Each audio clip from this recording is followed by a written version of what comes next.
Do not feed her. She is not a paying customer. Victor Thorne's voice cut through the hum of the diner, loud enough to freeze every conversation. For one tense moment, the clink of silverware stopped entirely. Outside, rain lashed against the windows of Sinclair Kitchen on the edge of Blackwood Ridge, Pennsylvania, blurring the streetlights into watery smears of yellow. The diner smelled of burnt hazelnut coffee, frying oil, and old booths scrubbed raw with bleach. In the corner booth sat a woman in a faded green coat, her shoulders hunched against the chill, her hands wrapped around an empty paper cup just to catch whatever warmth remained. That night, her name was Betty Ward. At least, that was the name she had given the waitress when she quietly asked for a cup of warm water and a slice of bread, promising she would pay as soon as she could. The waitress had sneered. "We aren't running a charity here," she muttered. A businessman in a tailored suit chuckled quietly. A woman in the next booth pulled her designer handbag closer. Betty lowered her eyes, staring at the scarred laminate table. That was the exact moment Julian Vance walked through the door. He had exactly $6.80 in his pocket, a plastic pharmacy bag tucked under his arm, and the heavy, slow stride of a father who spent his entire life working to keep his head above water. He didn't look like a savior. His jacket was frayed at the wrists, and his boots bore the white crust of road salt from a winter that had ended months ago. His face was etched with the deep, quiet exhaustion of back-to-back shifts, rising utility bills, and sleepless nights. At home, his 8-year-old daughter, Chloe, was waiting in their drafty apartment above a closed-down pharmacy. She was likely sitting on the floor, drawing little cabins with bright green chimneys. The way she always did when she wanted to feel safe. Julian had promised her dinner. It wasn't going to be a feast, just a bowl of chicken noodle soup, a couple of slices of bread, and perhaps a pat of butter if the kitchen was generous. It was their final meal before his paycheck cleared, carefully calculated and meant to be shared between a hungry child and a father who had mastered the art of smiling past an empty stomach. He ordered at the register, counting out worn bills and warm coins. Then, Victor's voice boomed again. "Get her out of here. Now." Betty stood up slowly, her face burning with deep embarrassment, not anger. "I am sorry," she whispered. "I just needed a dry place to sit for a minute." "Then sit on the curb," Victor shot back. A few cruel chuckles followed, one from the businessman, one from the waitress, and another from a young shift supervisor eager to impress the boss. Julian turned around, holding the plastic tray. The steam rose from the soup, the bread sat warm against a paper napkin. He looked at Betty, then out at the freezing downpour outside.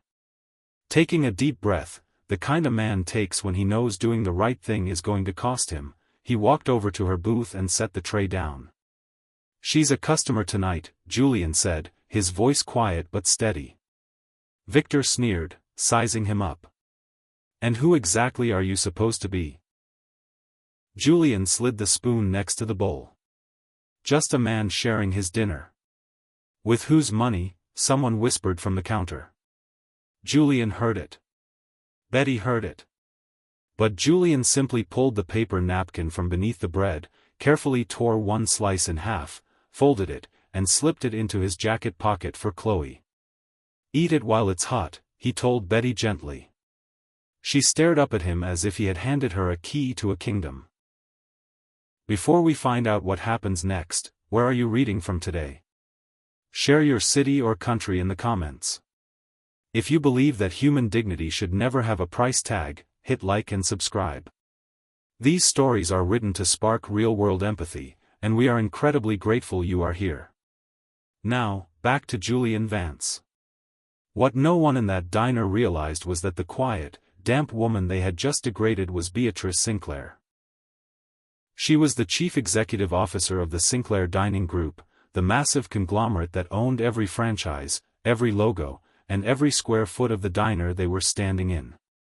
Julian had no clue who she was, and that made all the difference.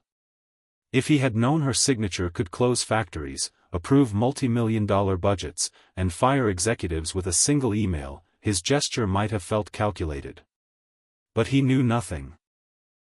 To him, she was just a cold, hungry human being who was being treated as if she were invisible. So he stood there with empty hands, while Victor Thorne glared at him as if poverty were a disease he might catch if he stood too close. "You think you're a hero, Vance?" Victor mocked. Julian didn't snap back. The rain kept drumming on the roof. The fluorescent bulbs overhead hummed their dull, irritating song. "No," Julian said softly. "I just think she deserves to be warm for 10 minutes. A few people in the booths shifted uncomfortably, suddenly unable to meet his gaze. Julian carried his hardships the way he carried bags of concrete, one heavy step at a time, without looking around to see if anyone was watching or cheering. He hadn't planned on being a father who counted pennies in the laundromat. A decade ago, he was a licensed HVAC technician making good wages, coming home to a cozy house with a wraparound porch. Then his wife, Sarah, got sick. The medical bills piled up, the house was foreclosed, and eventually, Sarah passed away. Julian was left with Chloe, a box of old Polaroids, and a promise he made in a quiet hospital room: keep her safe, keep her kind, and never let her believe that love is something you buy. Since then, life had been a brutal balancing act. Rent took priority, then utilities, then Chloe's inhalers when her asthma flared up. He spent his nights throwing heavy boxes at a shipping warehouse off Interstate 80, and his weekends doing odd handyman jobs for $30 a pop. But his greatest fear wasn't the hunger; he could handle hunger. What kept him awake was the manila envelope sitting on his kitchen table, a notice from Child Protective Services stating his custody would be re-evaluated if he couldn't prove stable housing and a consistent, livable income. Those corporate words, stable, proper, consistent asterisk, felt like they were written by people who had never had to patch a child's winter coat with duct tape.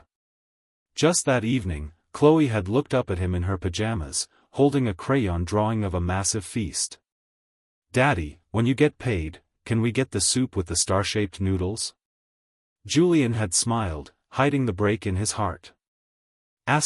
Even better, sweetie. We'll get bread too. That was why he had stopped at the diner. It wasn't just food, it was a promise kept. And yet, watching Betty eat, he felt no regret, only a deep, quiet peace. Because even a man with nothing still has the power to choose. He can cling to his last crumb until his heart turns to stone, or he can share it and remember what it feels like to be human. Betty took a slow spoonful of the soup, her eyes glistening. Julian looked away to protect her pride. But Betty had noticed everything. She saw the folded napkin in his pocket, the careful way he saved half a slice of bread for his daughter. And for the first time in years, the powerful CEO beneath the thrift store coat felt a profound sense of shame. Her mind drifted back to the corporate headquarters in Philadelphia that morning. She had sat at a polished mahogany table while Victor Thorne, then a regional director, showed a PowerPoint presentation filled with stock photos of smiling families and words like streamlining, efficiency, and market optimization. The numbers were flawless. Food waste was down, profit margins were up. Victor had stood there in his custom suit, boasting, "We've trimmed the excess. The regional system is a well-oiled machine." "And what about our community kitchen outreach?" Beatrice had asked. Victor hadn't hesitated. Phased out. It was a liability. People were taking advantage of it. Beatrice had looked at the corporate logo and felt a sudden chill.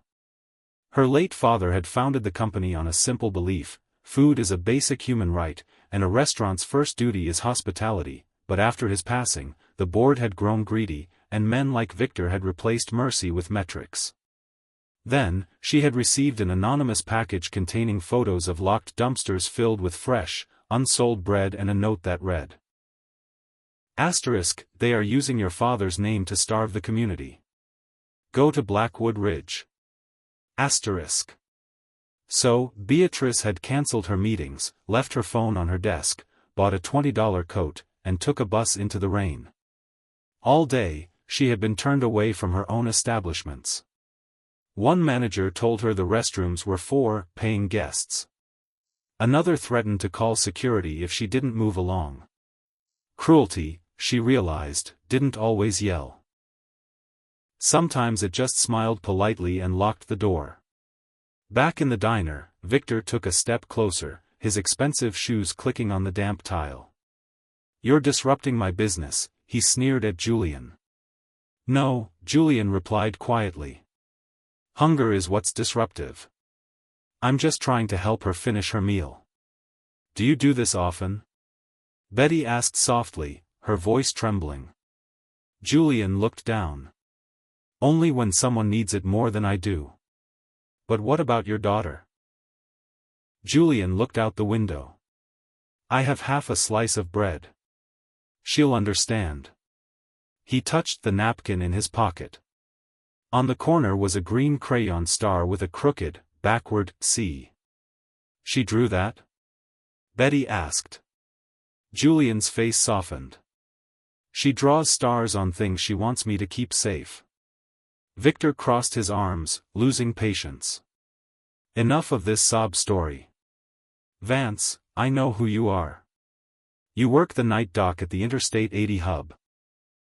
You're the one who filed those ridiculous complaints about our food disposal policies." Julian met his gaze. They weren't complaints. They were facts. You are locking up food that could feed families. You want to talk about facts? Victor laughed mockingly. "Here is a fact, men like you blame corporations because you can't manage your own lives. Is this how you raise your kid? Begging for scraps in diners so you can feel like a big man?"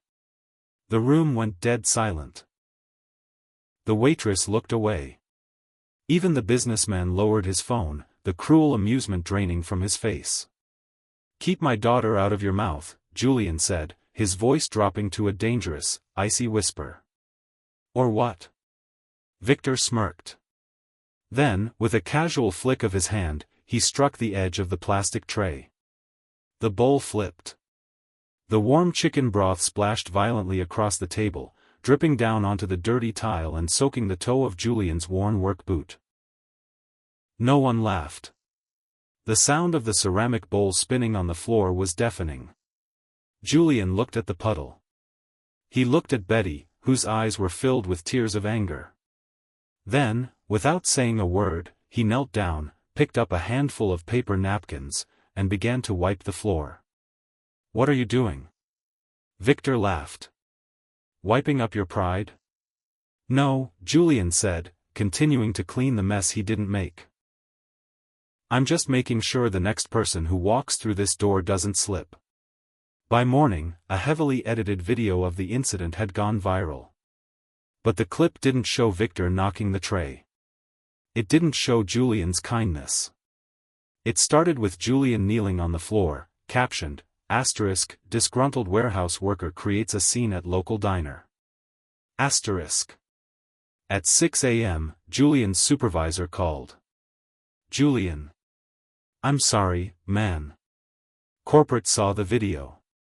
You're suspended pending an HR review." Julian sat in his dark kitchen, staring at the custody envelope. At 8 a.m., the phone rang again. It was social services. "Mr. Vance, we have flagged an incident involving public instability. We will need to schedule an emergency home visit." Chloe walked into the room, clutching her teddy bear. "Daddy? Are they going to make me leave?" Julian pulled her into his arms, squeezing his eyes shut to keep from crying. "Never, sweetie. I promise." Meanwhile, on the 42nd floor of the Philadelphia headquarters, Beatrice Sinclair was watching the raw, unedited security footage. She watched Julian buy the food, protect her dignity, clean the floor, and walk her to the bus stop in the freezing rain, draping his own jacket over her shoulders. "Find him," Beatrice ordered her assistant. "And call a board meeting for 3 p.m. When the meeting commenced, Victor Thorne was sitting at the front, looking smug and polished. "We've drafted a press release addressing the rogue employee," he began. Beatrice walked in, still wearing the damp green thrift store coat. "Beatrice?" Victor stammered. "What is the meaning of this?" Without a word, she pressed play on the projector. The entire board watched the unedited video play out. They watched Victor mock a hungry woman, insult a devoted father, and deliberately ruin a child's meal. The room fell into a suffocating silence. "This company was built on the promise of feeding communities," Beatrice said, her voice echoing in the boardroom.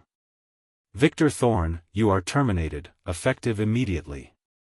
We are launching a full audit into your division, and the budget for your efficiency program is being redirected to fund a permanent, free community meal initiative at every single one of our locations."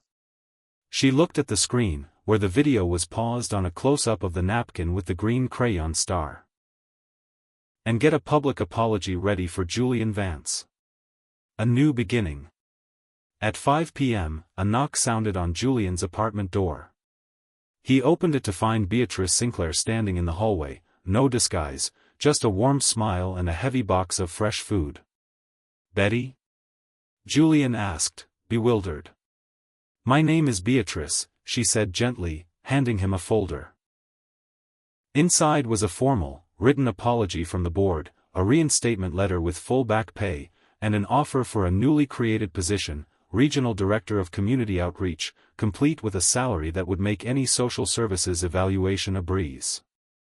Julian stared at the papers, his hands shaking. I don't know what to say. I didn't do it for a reward." "I know," Beatrice replied.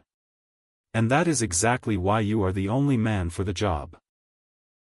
Chloe peeked out from behind her father's leg, holding out a half-eaten chocolate chip cookie. "Do you want to share?" she asked Beatrice. Beatrice knelt down, tears in her eyes, and took the cookie. "I would love to." 6 months later, at the Sinclair kitchen in Blackwood Ridge, a small table near the front window remained permanently empty. On it sat a neat, framed sign. "Reserved for anyone in need of a warm meal. No questions asked. Your dignity is safe here." Right beside the sign hung a small, framed paper napkin, featuring a green crayon star and a crooked letter, C.